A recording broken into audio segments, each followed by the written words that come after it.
Hey guys, hope you all doing good. So previous video में हमने देखा France के अंदर थर्ड रिवॉल्यूशन, थर्ड स्नीज कैसे आती है 1848 में, and finally France Republic democratic बन जाता है। इसका असर अब यूरोप पे तो पड़ना ही था। सो यूरोप में जर्मनी के ऊपर इसका असर पड़ा। कैसे पड़ा?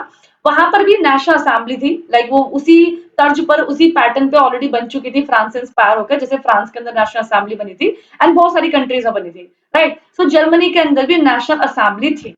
अब ये लोग सोचते हैं कि क्यों ना हम अपनी कंट्री को और डेमोक्रेटिक बनाएं, क्योंकि अभी ये जो एरिया था जर्मनी का, ये प्रशिया के किंग के थ्रू कंट्रोल किया जाता था, राइट। सो 18 में 1848 को, और वो नेशनल असेंबली के लोग अपना खुद का फ्लैग लेकर, मोनार्क फ्लैग नहीं, खुद का फ्लैग लेकर फ्रैंकफर्ट सिटी के अंदर, फ्रैंकफर्ट सिटी एक जगह है जर्मनी के अंदर, यहाँ पे पूरा मार्च करते हैं अपना फ्लैग लेकर। कहीं ना कहीं वो लोगों को बता रहे होते हैं, सिटीजन पावर को शो कर रहे होते हैं, यूनिटी को इनकरेज करने की कोशिश कर रहे होते हैं। और ये फ्रैंकफर्ट सिटी में अपने फ्लैग के साथ पूरा मार्च करते हुए पहुंचते हैं सेंट पॉल चर्च। गाइस, पहले के टाइम चर्च सिर्फ वर्शिप के लिए ही नहीं होता था, लाइक वहां पे कोई भी कल्चर एक्टिविटी हो, कोई पॉलिटिकल एक्टिविटी हो, उसके लिए भी चर्च को यूज किया जाता था। इवन पहले मंदिर वगैरह भी इस तरीके से यूज किए जाते थे। तो ये डिसाइड करते हैं सेंट पॉल चर्च के अंदर कलेक्ट होने के लिए, गैदर होने के लिए, एंड इन्होंने एक कॉन्स्टिट्यूशन बनाया होता है नेशनल असेंबली के लोगों ने, जर्मनी के नेशनल असेंबली के लोगों ने, जो कि इस कॉन्स्टिट्यूशन को ये देते हैं, ऑफर करते हैं किसको? फ्रेडरिक विलियम फोर्थ को, जो कि प्रशिया का किंग होता है उस समय का, ठीक है। और उसको बोलते हैं कि लाइक आप हमारे ऊपर रूल करें, लेकिन इस कॉन्स्टिट्यूशन के अकॉर्डिंग रूल करें। कुल मिला के नेशनल असेंबली के लोग, जर्मनी के नेशनल असेंबली के लोग कॉन्स्टिट्यूशन मोनार्क को सेटअप करना चाहते थे जर्मनी के अंदर। बट यहाँ पर जो फ्रेडरिक विलियम फोर्थ होता है, वो बिल्कुल भी फेवर में नहीं होता है कॉन्स्टिट्यूशन मोनार्क के, क्योंकि वो चाहता है कि कंट्री के अंदर एब्सोल्यूट मोनार्क चले। मतलब अगर कॉन्स्टिट्यूशन के हिसाब से चलेंगे तो मोनार्क की पावर तो लिमिटेड हो जाएंगी ना। सो मोनार्क की पावर लिमिटेड होना नहीं चाहिए, ठीक है। जितने भी मोनार्क होते हैं, अब प्रशिया के जो डिफरेंट डिफरेंट टेरिटरी के लोग जो होते हैं, जहां पर छोटे मोटे मोनार्क होते हैं, उनको भी अपने साथ मिला लेता है ये। और ये पूरा मोनार्क का ग्रुप जो होता है, ये साफ साफ बोल देता है कि हम कॉन्स्टिट्यूशनल मोनार्क के फेवर में बिल्कुल भी नहीं है, और हम लोग इस चीज का अपोज करते हैं। अगर यहाँ पे रूल चलेगा तो एब्सोल्यूट मोनार्क का रहेगा।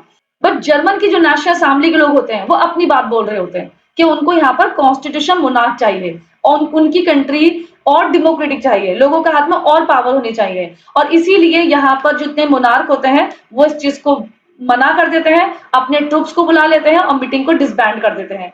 बेशक ये मीटिंग डिसबैंड हो गई हो, बेशक ये एक सक्सेसफुल इवेंट ना रहा हो जर्मनी के नेशनल असेंबली के लोगों के थ्रू, बट एटलीस्ट यहाँ के लोगों ने इस चीज को समझ लिया था कि अब हमें भी और डेमोक्रेटिक और ज्यादा पावर को सिटीजन के हाथ में देना जरूरी हो चुका है। हालांकि मोनार्क अभी भी इस चीज के फेवर में नहीं है, लेकिन आने वाले टाइम में धीरे धीरे मोनार्क को भी, इवन ना सिर्फ जर्मनी के मोनार्क को, और भी जो यूरोपियन कंट्रीज के मोनार्क थे, उनको ये समझ में आ चुका था जनता के जो अधिकार है उनको कब तक हम उनसे डिप्राइव करेंगे। धीरे धीरे वो थोड़ा लिबरल होने लगे थे। सो आगे चल के आप देखेंगे कि यूरोपियन कंट्रीज, बहुत सारी जो यूरोपियन कंट्रीज थी, उनके जो मोनार्क थे वो थोड़ा लिबरल होने लगे थे, क्योंकि उनको समझ में आ चुका था जो अब उनके सामने क्राउड है वो बहुत ज्यादा बोल्ड, कॉन्फिडेंट और अपने राइट के लिए लड़ने वाला क्राउड है। इससे पहले कंट्री के अंदर रिवोल्यूशन आए और कंट्री के अंदर इनस्टेबिलिटी क्रिएट हो, इससे बेटर है कि किंग सिटीजन की बात मानकर और एक ऐसी पॉलिटिकल अरेंजमेंट को तैयार करे जिसमें सिटीजन भी हैप्पी हो और किंग की भी जो रेस्पेक्ट है, किंग की जो अथॉरिटी है, वो भी बची रहे।